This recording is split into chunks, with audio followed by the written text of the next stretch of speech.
For Palestinians in the Gaza Strip, the last 24 hours have been marked by death and destruction. Dozens in Gaza's Deir al-Balah waking up Saturday morning to survey the damage left behind by a barrage of Israeli missiles sent through the overnight hours. It's a scene that takes us back to the beginning of the First War, when Palestine was targeted without prior warning and without any distinction between civilians, adults, children, elders, and toddlers. Similar scenes playing out in Gaza City Saturday morning as well. Around 2 a.m. we were woken up by the sound of a huge explosion on the house of our neighbors. It was filled with people. Around 14 or 15 were staying there. Most of them were women and children.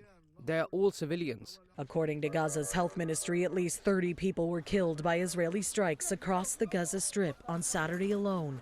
The organization adds that in the previous 24 hours, an additional 59 people were killed by Israeli attacks as well. The surge in Israeli operations coming as Israel renews its claims that Hamas is using civilian infrastructure to shield its militants and weapons. On Saturday morning, troops released this footage depicting what they claim is a, quote, Hamas terror hub in northern Gaza.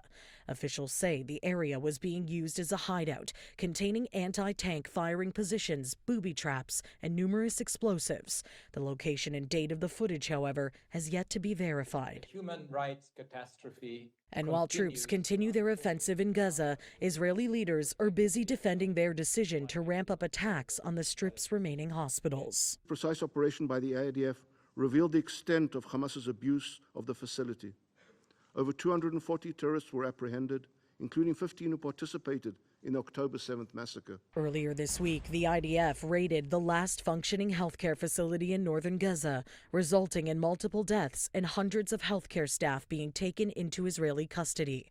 The move is now being heavily questioned by the UN Commissioner for Human Rights. In most instances, Israel alleges that the hospitals were being improperly used for military purposes by Palestinian armed groups.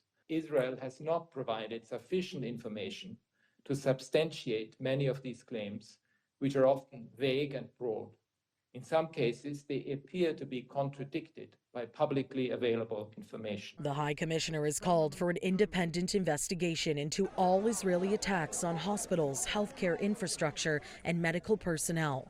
He's also launching a probe into Israel's claims that Hamas is misusing the facilities, which he says, if substantiated, would amount to war crimes. For City News, I'm Carling Donahue.